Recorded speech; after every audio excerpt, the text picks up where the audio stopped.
Good morning, good afternoon, good evening, ladies and gentlemen. Wherever you are in the world today, I hope that you are doing great. Hope that all is pleasant with you. And most importantly, my friends, hope that you are in good health. Once again, welcome to the Common Sense channel. On this channel, my friends, we get to talk about those things that people know, that people have thought about, but don't often have the time to discuss.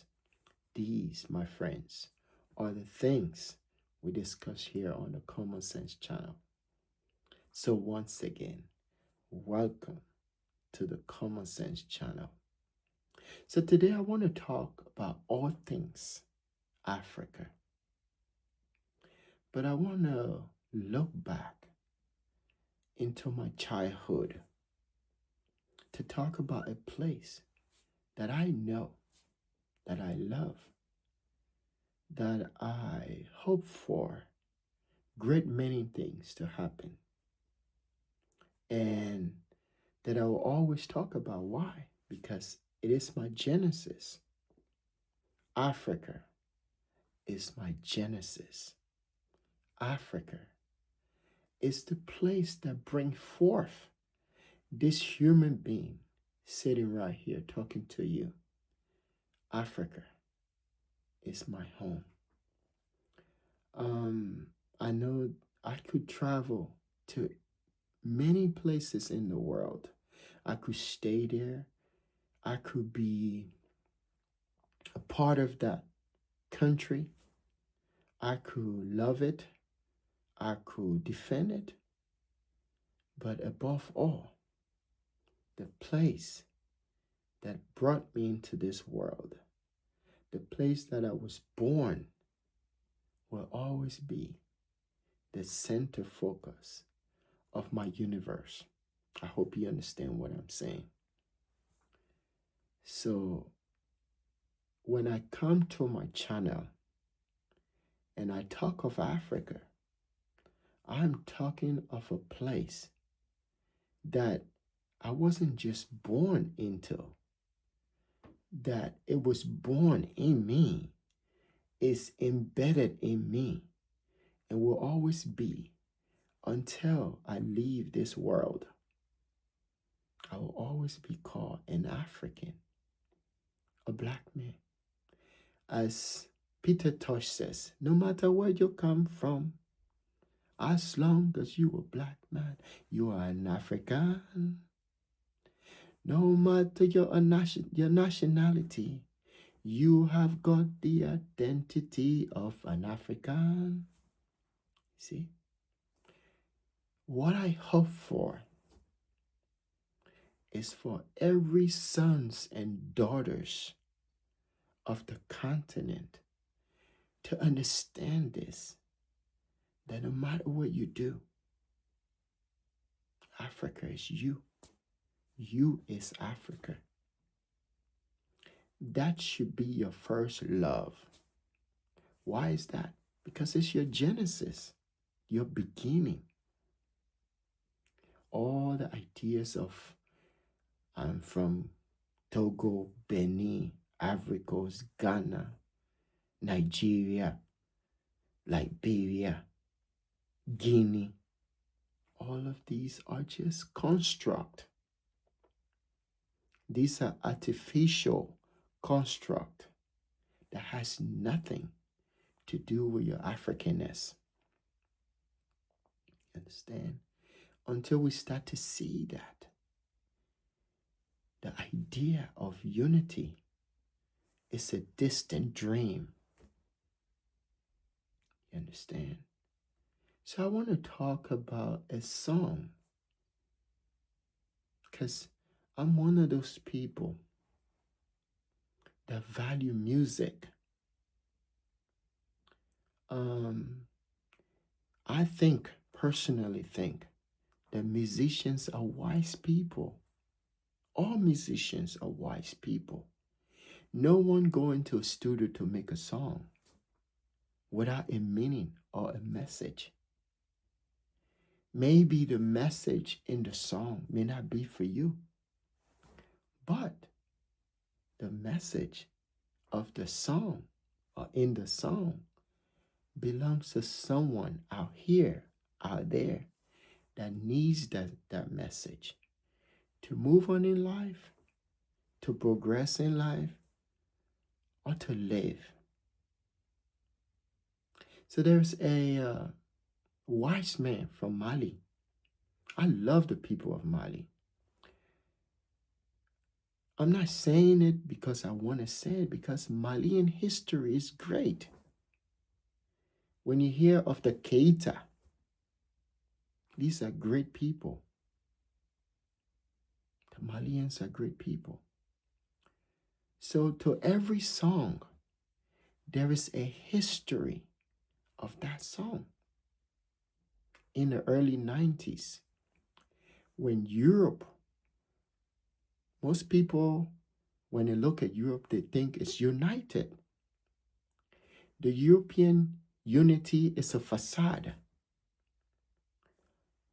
but it makes you believe that it's real. You understand?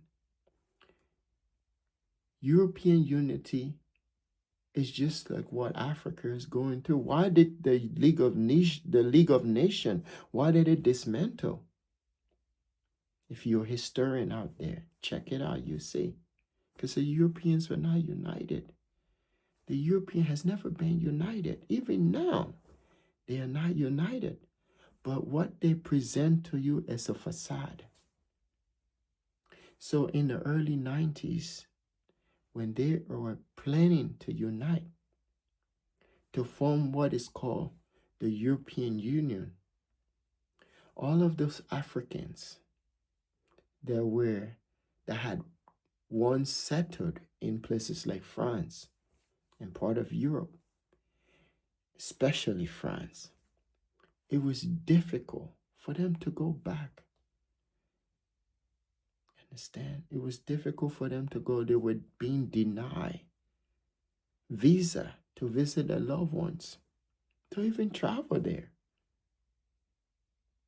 And the great son of Mali rose up. His name was Salif Keita. The history of Salif Keita is one that understands rejection. Because in Africa, there are women that give birth. There are women that give birth to children that looks half white or white. But they're not European white. But they call it albino, I think albino. And these kids are, I don't want to, I've seen it too as a child. How resentful people are towards these children. They're not black. They're not white. They're in the middle. And most Africans, when I was growing up, saw them as different. That's what that, my friend, was the story of Salif Keita. So he understood what rejection means, to be rejected. So he came up with a song, Africa, Africa, Africa, Africa, eh. Africa, oh Africa, Africa, Africa, Africa, Africa, Africa, eh. Beaucoup manger, beaucoup danser. Africa, Africa, Africa, Africa, Africa, eh. So I come to this video, my friends, with the spirit of the song, Africa. You understand? Africa, Africa, Africa, Africa, eh. From the great man, the great son of Mali, Salif Keita. He looked at Africa because it's in French. I know some of you out there knows the song and know the meaning of the song, of what he's saying. He looked at Africa. He looked at the condition of Africa. He said, there are plenty food. There's happiness everywhere. He named countries where you can find food. You can find everything that you need in Africa. That you don't need to leave the continent to go nowhere. Only if people can see the vision that he was looking at. So for those of us that are of this generation, we sit down sometime. There are many youth out there, young people in Africa. Africa is the only continent with so many young people. If you didn't know that, you can check that too. He saw that. Nothing is new under this sun. Whatever Africa is going through today, it's not new. It happens during Salif Keita time.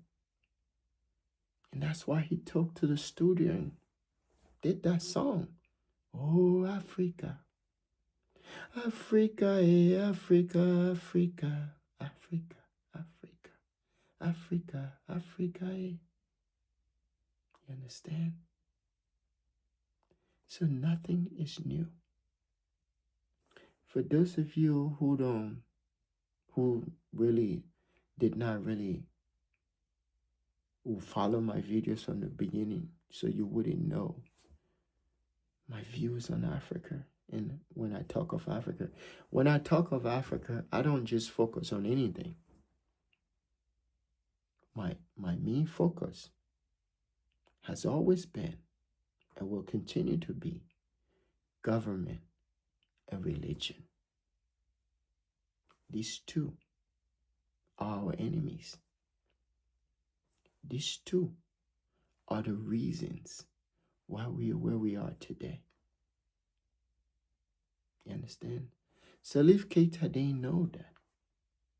Maybe he did. But that's our problems.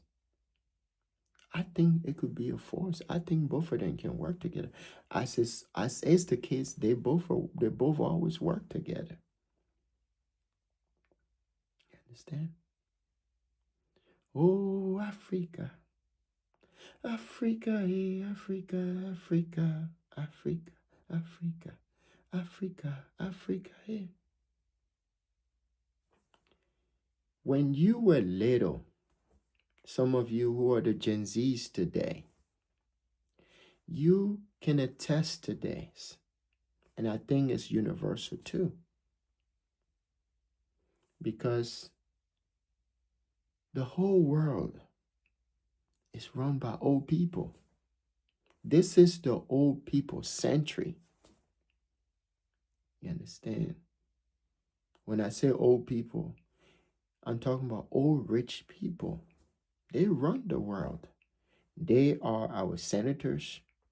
They are our representatives. If it's parliament, they are your MPs. They are your president, whatever you want to call them out there. They are, if they're monarchy, they are your kings. They are your princess and prince, whatever you want to call them. Old people runs the world. And I remember when I was a little boy in school, we have them come over the politicians and they look at the children. They say blah, blah, blah, blah, blah. And then towards the end, they say, you guys are the future leaders of this country. And that was soothing, to know that all the time you're wasting in school, that someday you may, you never know, you could be presidente, you could be president. It's a good feeling. But that reality never happens. As a matter of fact, these individuals were not talking to you.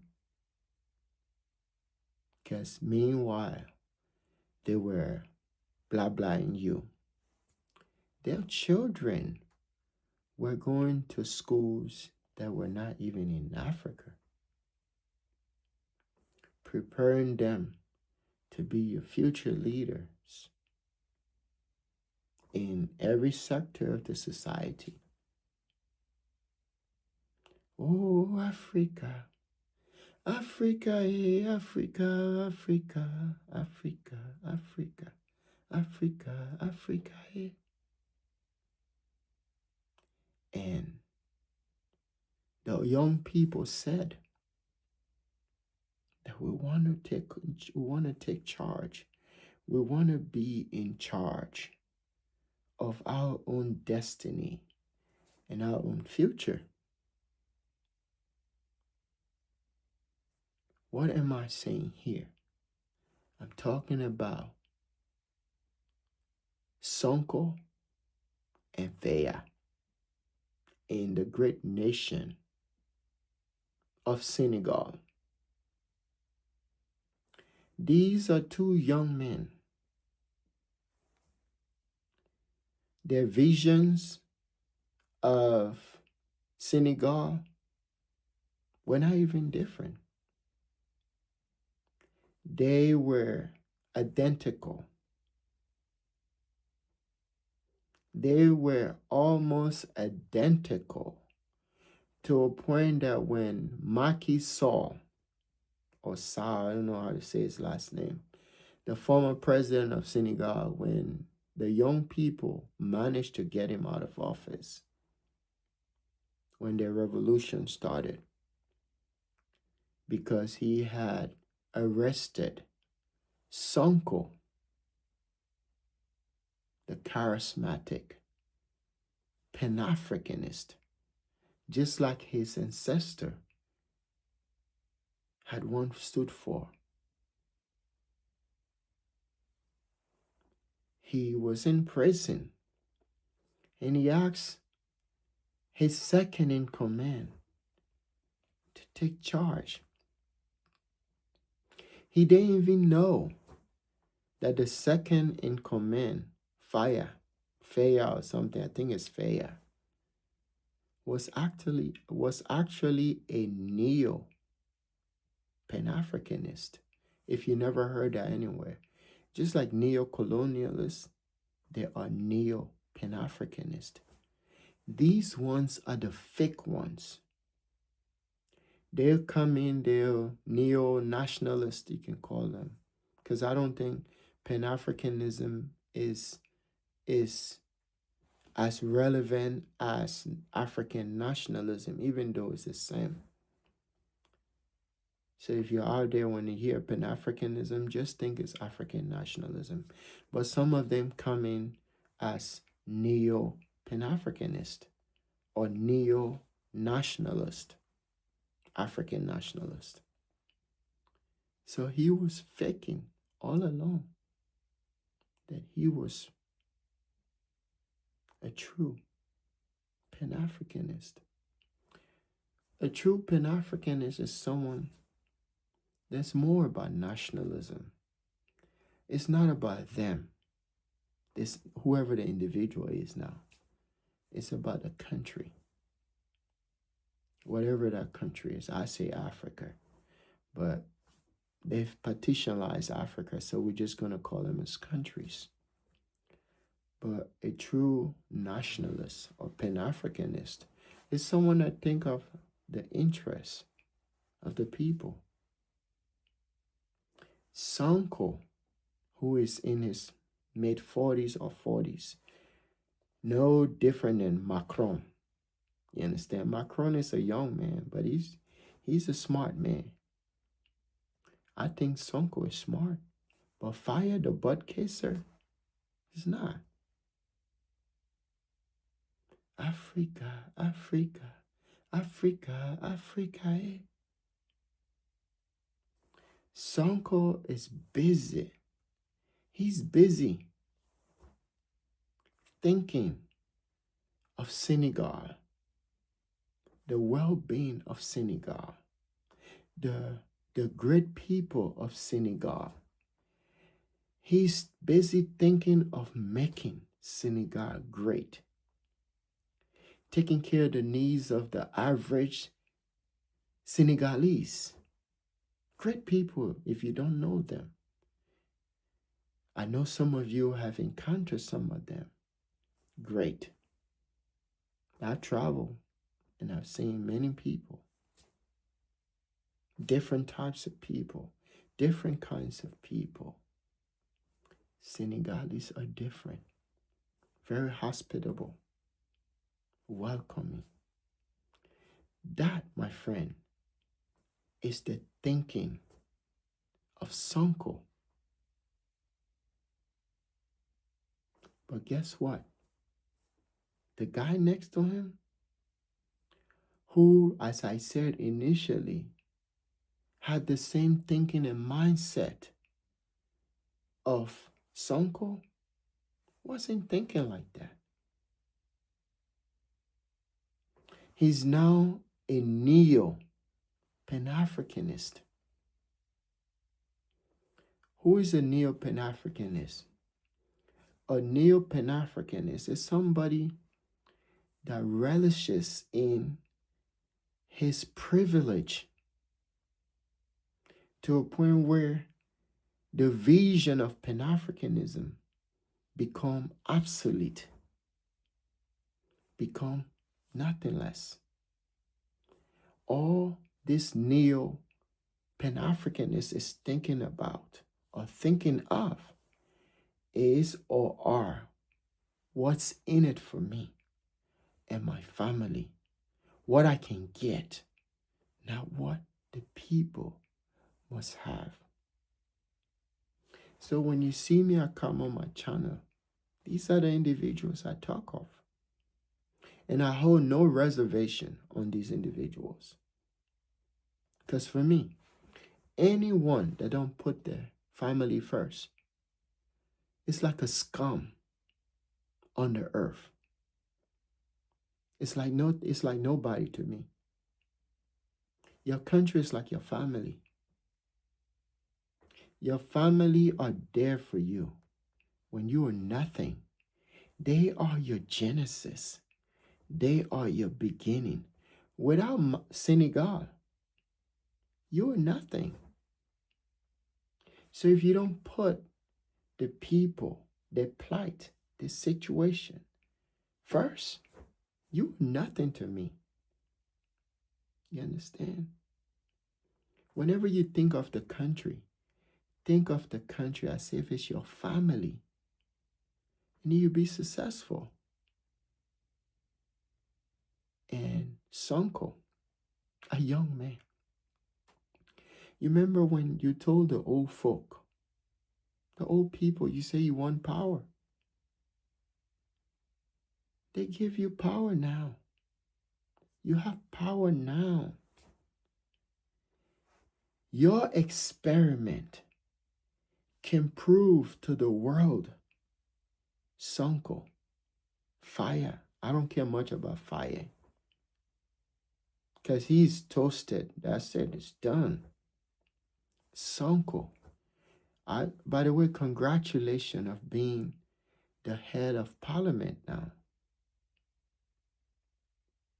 All I ask for you to do, sir, is to protect yourself for the people, the great people of Senegal. Don't play with your security details. Protect yourself. And I tell you, the spirit of Sonko is over you, watching over you, protecting you every day. The spirit of your ancestors will follow you, will guide you in this process. Don't allow anything colonialist through that parliament. Don't allow any member of Faye's government to be approved. Store everything. Make this man a lame duck president. Or prime minister, I think that's what it is.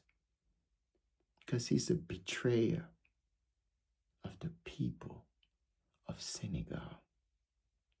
This is something that's great too, because it shows that there are enemies within. Let me tell you, your enemies are not people that are far away from you. None of us enemies are far away from us. Those people who want to destroy you, they're always around. They're not standing farther away from you. They are closer to you. If they are not really in your household or eating in the same bowl as you, they are just few feet away and they are watching you. They are obsessed with you, intensely obsessed with you. Because in order for someone to defeat you, they must be closer. You understand? No one takes something from you that are not closer to you, my friends. Whatever someone can do to you, they must come from within. You understand?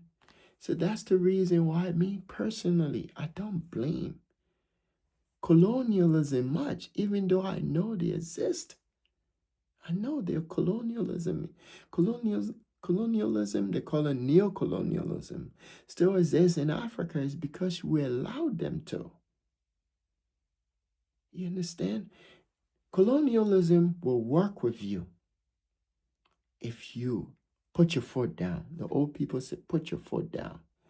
Put your foot down means to take a stand. Take a stand of integrity. Take a stand for self-respect. Take a stand for self-love. Take a stand for self-respect. That way, colonialism or neocolonialism, as you want to call them, they'll start to respect you. So start with unity. Don't try Sonko. Under no circumstances should you try to be like Ibrahim Traore or Tiani or Guetta. Don't try to be any of these people.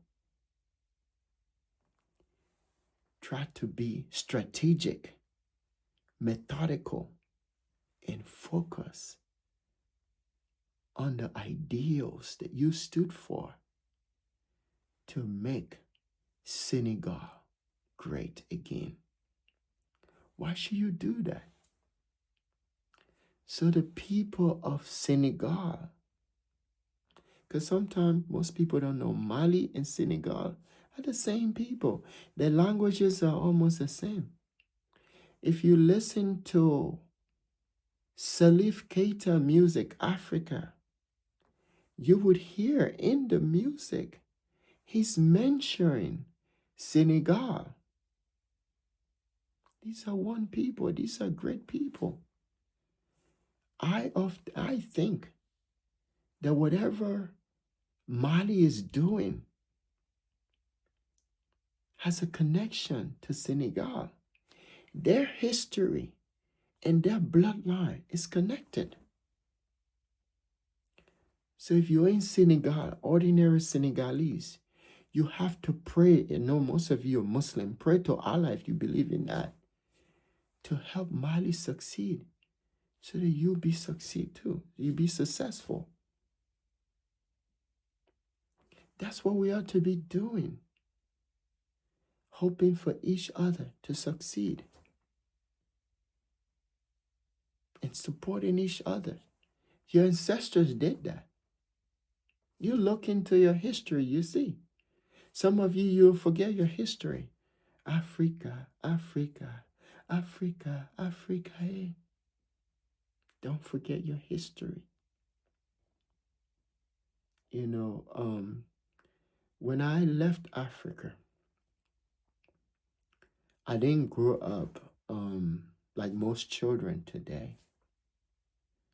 My entire childhood, the ones that I can remember was from 1980, maybe 89 to 92. That's it.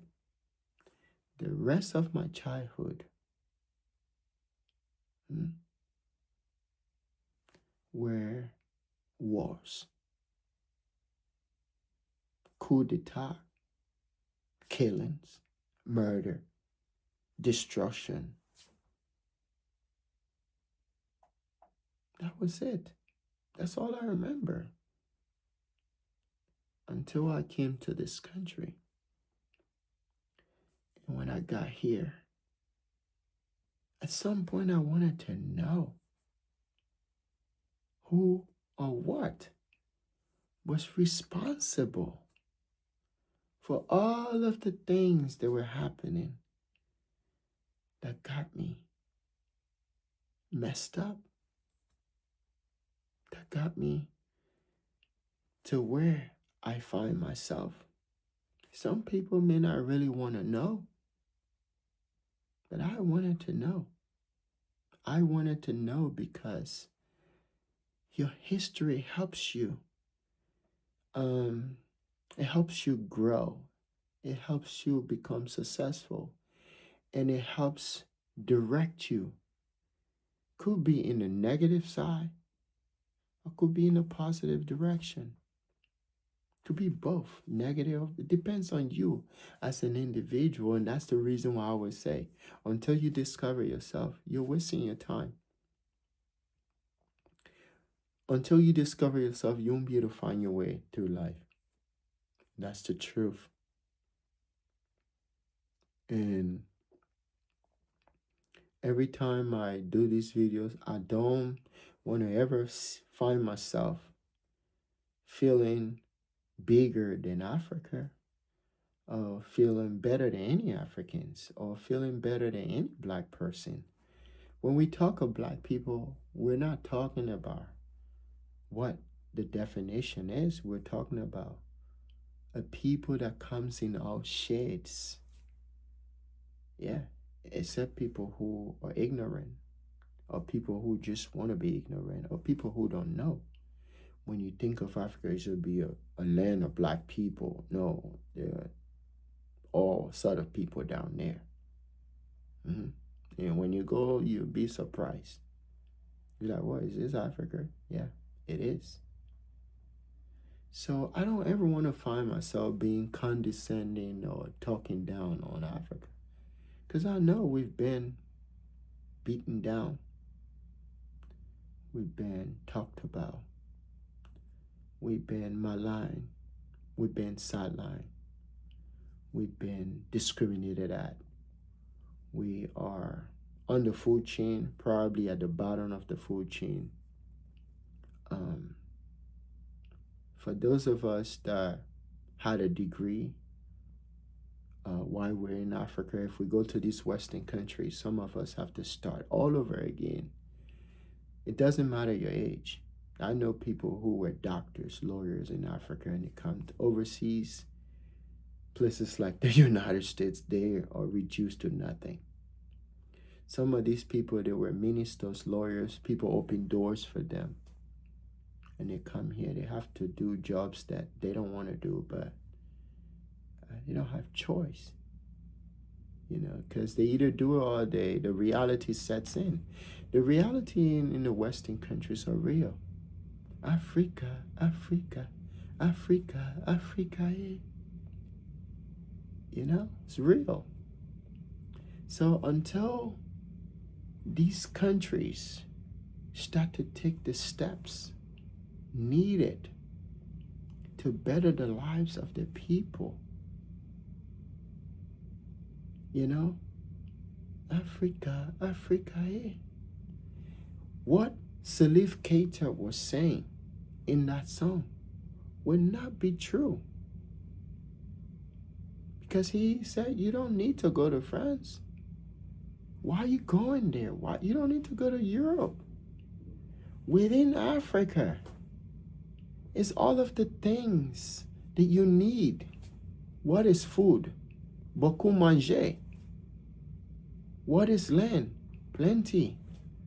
What is everything that you need? Why should you be running away? But the realities are that all of these things are not used or not given to the people the opportunities that they need to enjoy the greatness of Africa. are not given to them. So they have to leave. They have to leave with a degree, the degrees. They have to leave with a prestige, only to be reduced to nothing. Some people in some of these Western countries, I know for America, and I live here, your name alone as an African disqualifies you. Some people will sit in, I know I used to sit in class with many Africans. The moment they start to talk, everyone start to laugh. There are Africans that I sat in class with that when they ask questions, it may sound great questions. They formulated the questions and everything, and they asked this question. And the professor would say, "Can you come again?" Or, "I didn't hear what you said. Can you repeat yourself?" And some people won't even speak the entire time. Some Africans won't speak in that classroom the entire time because they don't want someone to laugh at them. They don't want to feel ridiculed by their fellow classmate. That's the reality. You understand? I live here, so I know. And I've seen these things happen. None of these things would happen or would have happened to Africans if the conditions were suitable in the country.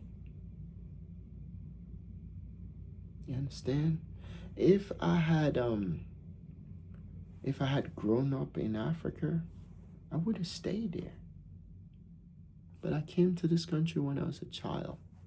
I had the opportunity to go to school. When I came here, I had already finished high school, but I came at a younger age. You understand? So I had to go back to school. I didn't like it. I felt sad. I felt terrible that my education didn't mean nothing. But looking back now, I say it was a great thing that I had to go to school here, to experience the American way, to know what I know today. It was a great thing. And because of that anger, I had to prove myself and how to do what I had to do to get out early. And I did that. I can say I've won many awards. I've even won an award from President George Bush. Yeah, true. Scholarly award. I've done my own thing. I've worked with many different types of people in this country. So there's a lot of things that I know. I've done my own part. And I'm still gonna do as much as I can. You understand? But yeah, these are the conditions. But people that live in Africa do not know these. What the people go through. I mean, all nationalities now from Africa. Except the privileged ones. The privileged ones, their privileges starts from Africa. These are the bourgeoisie ones. So they don't have that kind of experience. But the ones that are trying to get running away from Africa to here because the conditions are not right in their countries, they have a different story. Every Africans that comes to this country have their own history, their own experiences of what they've gone through. If they tell you, you'll be like surprised, but it's true. So these individuals back home, politicians, ordinary citizens, I've always hoped and prayed that one day they'll wake up and start acting a fool. Think. Just think. When a young man can come to power, such as the case of Senegal, now is your time. You were complaining of the old people. You said the old people were taking power and they're not giving you a chance. Now they give you a chance. And you can't even unite. You can't even work together. Because one of you is a neo Pan-Africanist. And all he cares about is his pocket. What's in it for him? You don't care about. He's look at the people like, hey, keep stuck in your predicament. You were designed to suffer.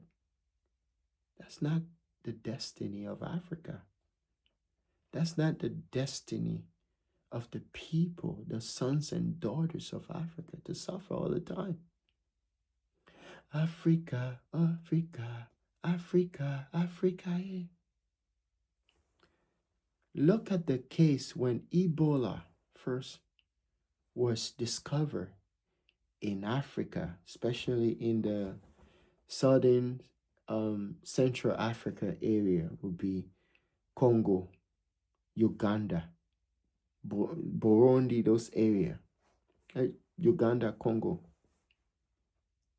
Why is it that it's always in Congo? Ugandans like, you got to take away this stuff from here. We don't want. The Ugandans are saying, move it. So why is it always in Congo? Why can it be eradicated? You got all these NGOs, all these UN people sitting there, whatever down there. Why can't they eradicate that? Imagine if Congo was France. Let's say Congo was France. And there is Ebola. Ebola in France. How long do you think it's gonna take? Africa, Africa, Africa, Africa. How long do you think it's gonna take? Do you think it's gonna take 1 month? 2 months? 3 months? A decade? 40 years? 50 years? To eradicate Ebola out of France? Congo? It won't take that long. The brains of the Europeans are no different, don't let anyone fool you, from the brains of an ordinary Congolese. They both have the same capacities and abilities to learn, to comprehend, and to be great.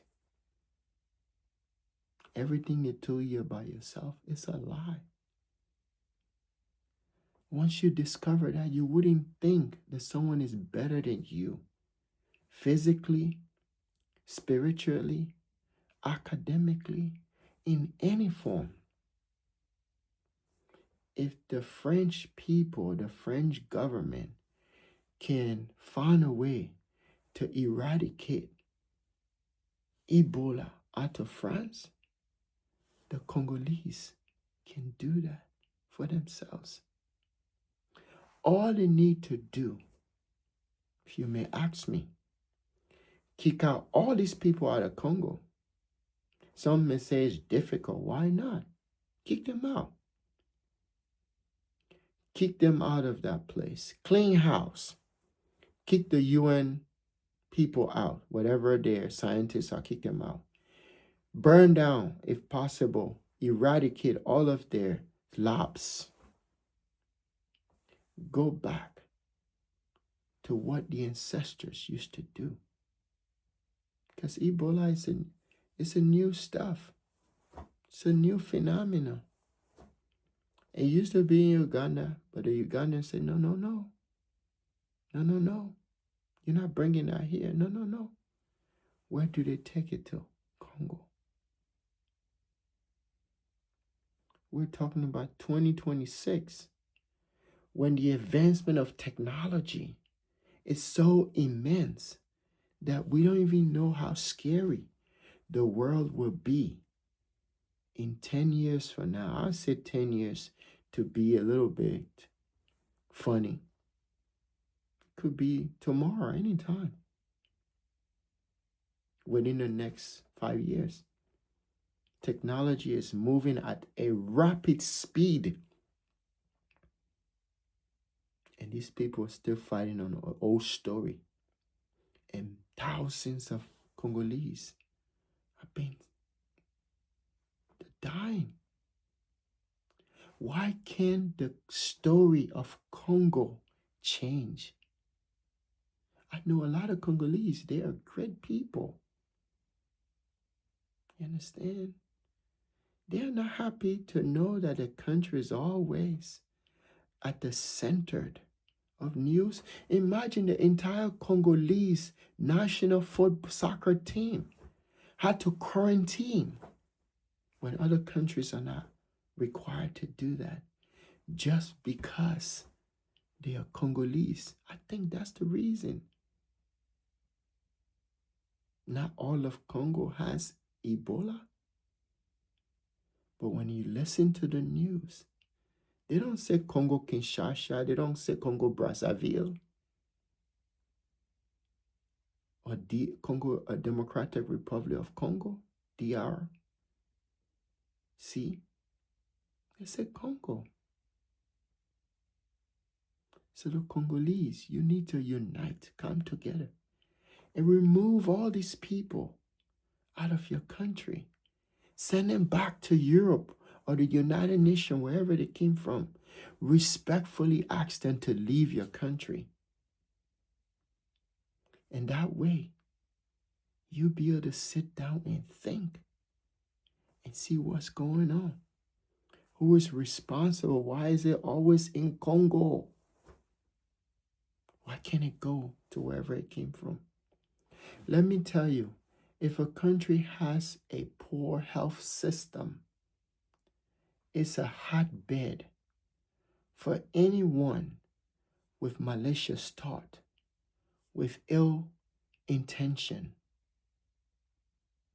Anyone's trying to make money will go there because it's a hotbed for money making, for anything in between.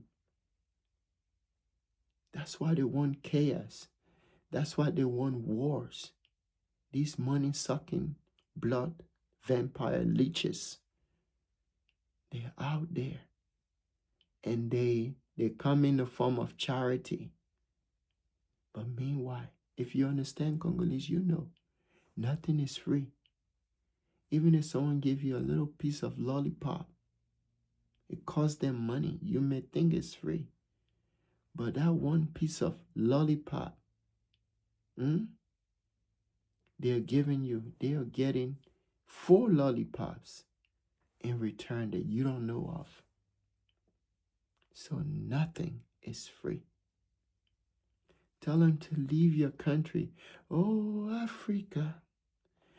Africa, hey, Africa, Africa, Africa, Africa, Africa, Africa. It's the only place that all of this nonsense is possible. We need to build infrastructure that work. These people are not building infrastructure that work for the people of Congo or the people of Africa. They build infrastructure that work to test the people, to test their new drugs, to see how potent they are, so they can sell them out. Guinea pigs. None of them can dispute that because it's true. That's why I don't believe in human rights. Human rights is just a feel-good statement. But people don't give a damn about human rights. The world we live in, ethics, moralities, none of these things exist. People only talk about them because it makes them feel good. Some of them, they behave like you don't know what happened. Some of these people behave as if they are the Jesus himself, but they don't represent anything Jesus. I say Yeshua Mashiach. They come in all forms to deceive you, to make you feel that they care about you. Now, there are good ones out there, but for the most part, the good ones are less than 2%. The terrible ones are more. The bad ones are more than the good ones. Sometimes they even try to sideline the good ones. You don't even know. You need to watch that movie, Shaking Hands with the Devil. This guy that represented the United Nations, I think, peacekeeping mission in Rwanda in the early days of the Rwanda genocide in the 90s. I think in the 1994. He was from Canada. You need to watch that movie and you see what morality looks like. Yeah, how people define what is moral. And you start to understand and apply that to the situation in Congo. And you see, life for some of those people that are interested in money making, it's nothing, just a piece of cake. But the government has to allow them to. And when you have a system, a broken system that doesn't work for the people, anything happens. Most people don't know who Laurent Kabila. See, when I was a little boy, I heard of that name. Before you start hearing about Pascal Lissouba, Denis Sassou Nguesso, before you start hearing about all these people, was Laurent Kabila. He was almost closer to Patrice Munuba. He cares about the Congolese people. He hailed way back from Mobutu Sese Seko. We look forward to a day when Congo must be free. Stay out of Congo. Leave Congo alone. Take your Ebola somewhere. That's not an African problem either. HIV, no African problem. All of those ills of Africa, we see them. We're not happy. And if you come on here on my channel and you say we can talk about them, and I say to you, why can African hear of positive news from the continent? Why can we at once see good things come out of Africa? That's the question I'm going to pose to you. Why can something good come out of Congo? We know what's in Congo. The country is blessed beyond measure. But the people are not able to materialize everything that the Almighty has blessed them with. And we're asking the question, why? Congo has seen pain, agony, killing, murder, destruction from the onset of their development there as a country. All they've known is hard times, hardship, struggle, pain, agony, diseases, wars. It's hard time that they enjoy their country. Is it a manufacturer crisis? Is it a manufacturer disease? Is it something that you want to always put the continent on the map? or in the news. Can you one day talk of a Congo where the people are inventive? The people are engineering their own cars, their own cellular phones, their own planes, because they have all of the natural resources for all of the things that I'm listing here. Can we envision a Congo that does all of these great things? A Congo where no one goes to bed without food. A Congo where the children can go to school and don't have to go dig lithium, gold, diamonds in the mines using their hands. Can we envision a Congo? This question is for African Union. Can we? I know the president now in the DRC is doing his best, but has a broken system. Kick out all these people. Any Europeans in our country, kick them out. Tell them to go home. Say thank you to them respectfully, starting with UN. Their scientists, send them out. Bring in the traditional healers, the ones that the ancestors left with you. They know the way. You can implement science. I mean, Congo has so much money. Congo can send the ordinary Congolese to other countries to learn science. Medicines, they can go learn. Medicines.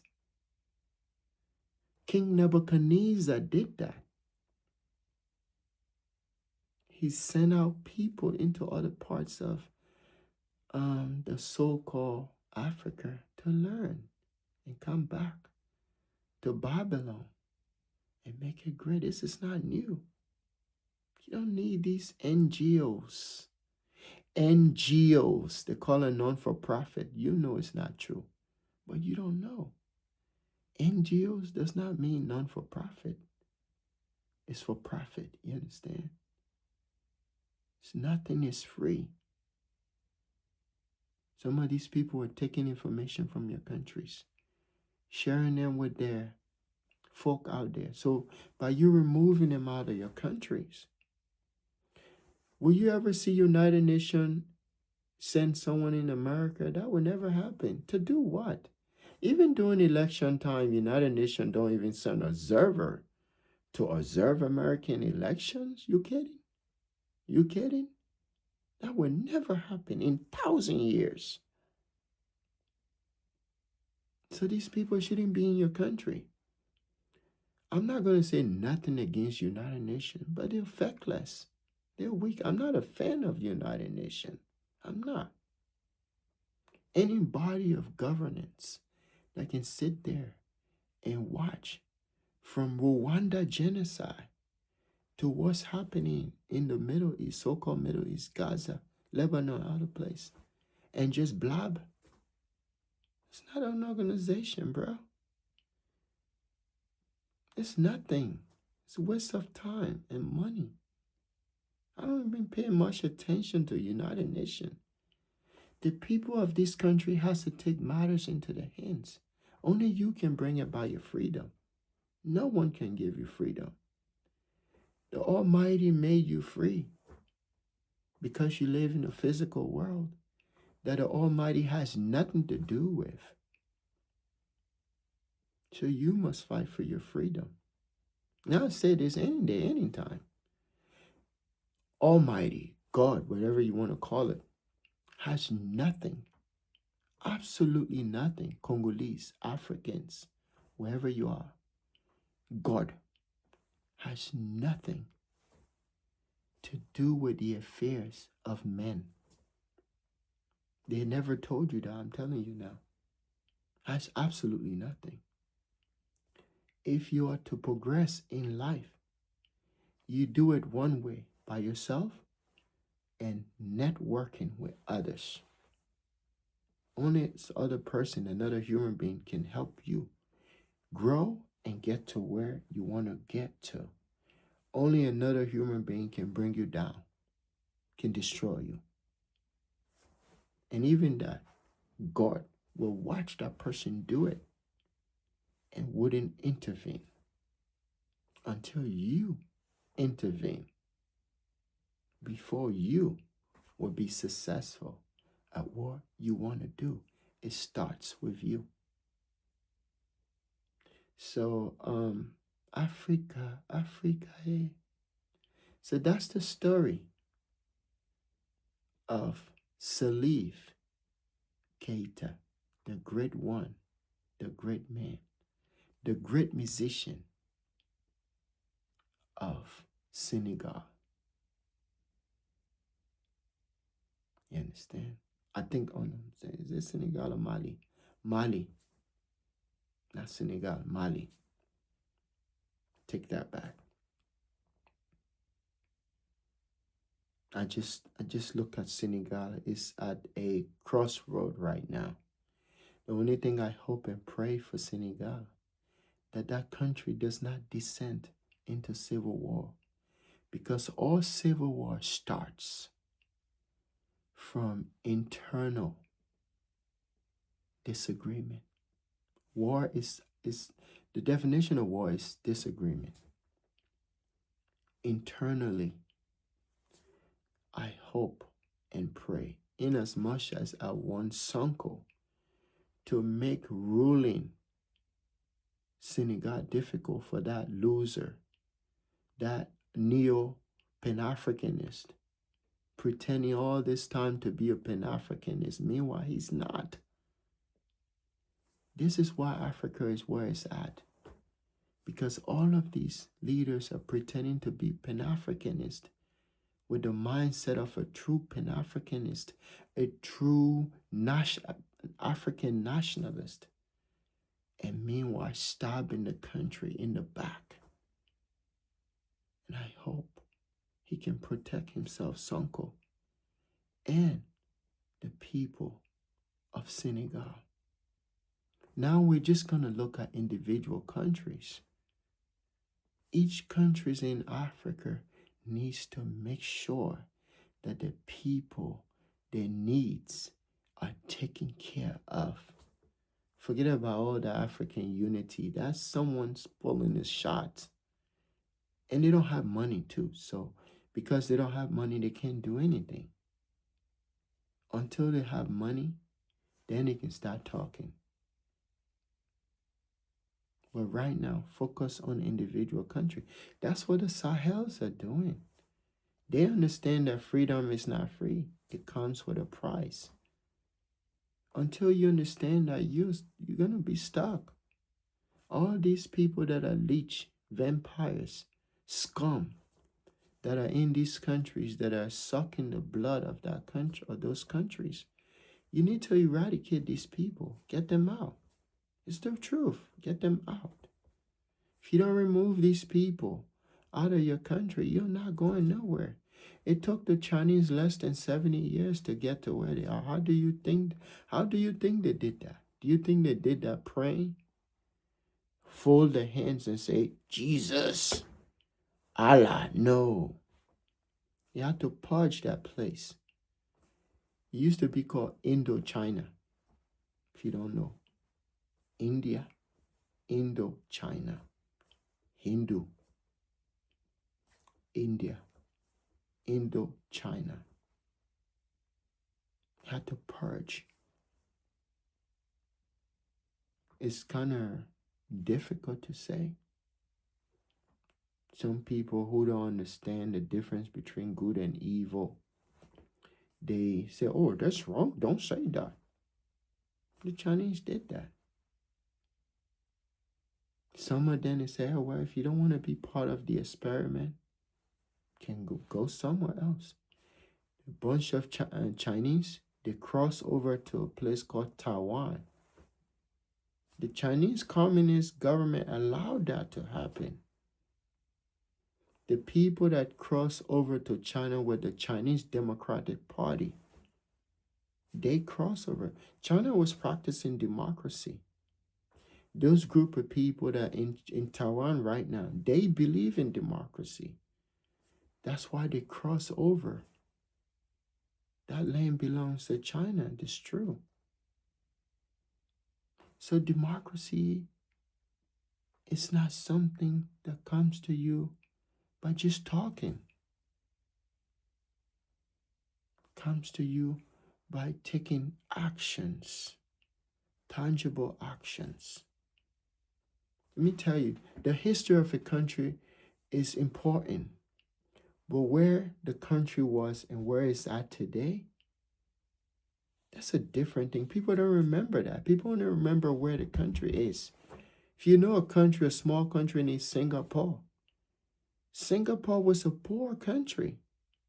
When places like Nigeria, Ghana, other countries in Africa was doing well, Singaporeans were poor. Today, go to Singapore. No one will remember what happened in Singapore for it to get to where it's at today. No one's going to remember that. People only going to look at the country where it's at. They're not going to remember how the discipline, the hard work, all the things that they did here, the ancestors did here for this generation to get here. No one's going to remember that. People only going to remember what they see now. And that's what you do. You got to do what you got to do to make each of your country great. Africa. I don't want my video to be too long, so I'm going to end it right here. But like the great one said, Salif Keita, see, Africa has everything they need.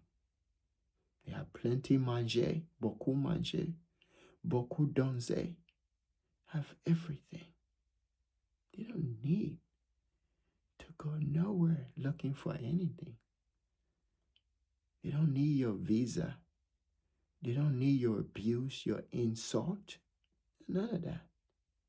Right within Mali, right within Senegal, right within Togo, right within Benin, right within Sierra Leone, right within Liberia, right within Ivory Coast, right within Uganda, South Africa, Botswana, Tanzania, Tunisia, Morocco, Algeria, Libya, Sudan, Egypt,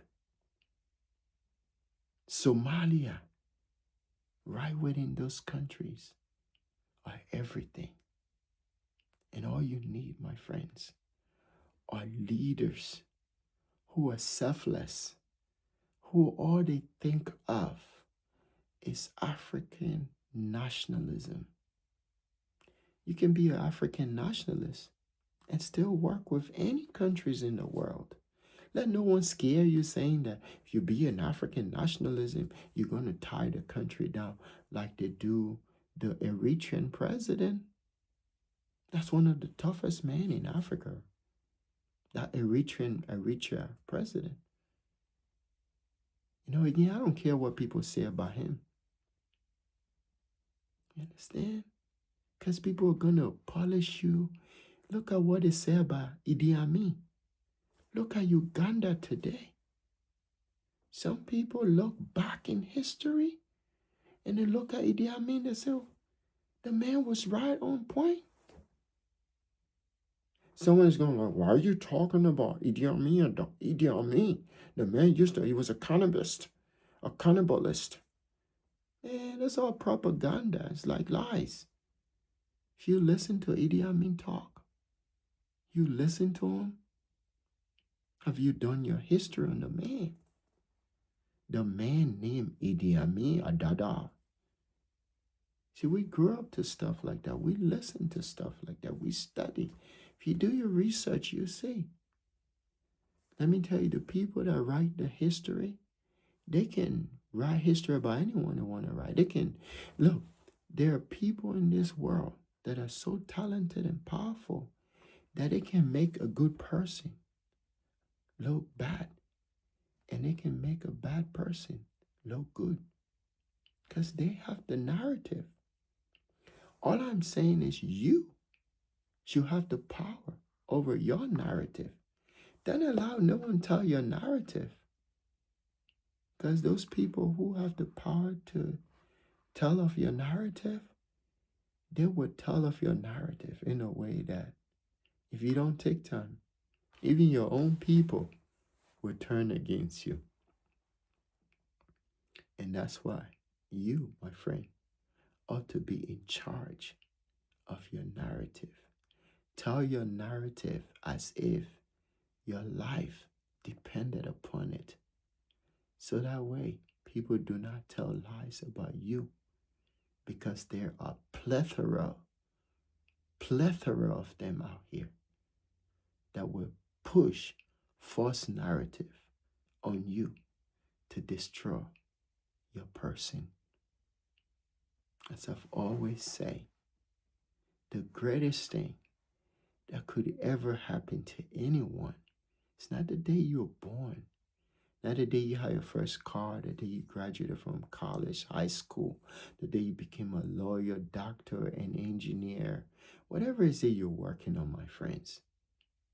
The greatest thing that could ever happen to you is the day you discover yourself.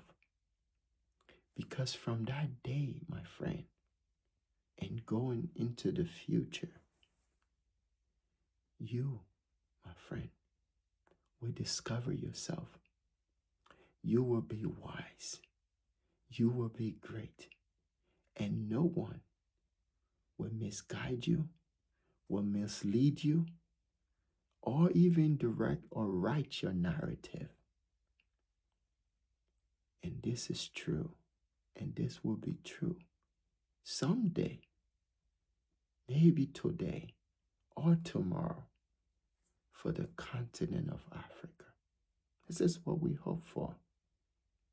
Every society that I know, their ancestors had hoped for a day when the people will be free, be happy, be prosperous, will be great. That's the prayer, that's the hope. You understand? It's a hope. And don't let it go.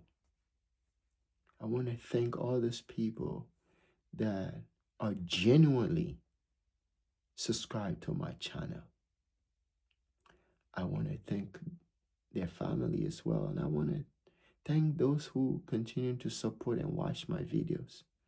On the Common Sense channel, I noticed some people subscribe to my channel. On the Common Sense channel, my friends, we get to talk about those things that people know, that people have thought about, but don't often have the time to discuss. It's what we talk about here. So welcome to the Common Sense channel, my friends. And as I've often say, I hope that you and your loved ones are doing great, are having a pleasant time, and most importantly, my friends, are in good health. Thank you, and have a pleasant day.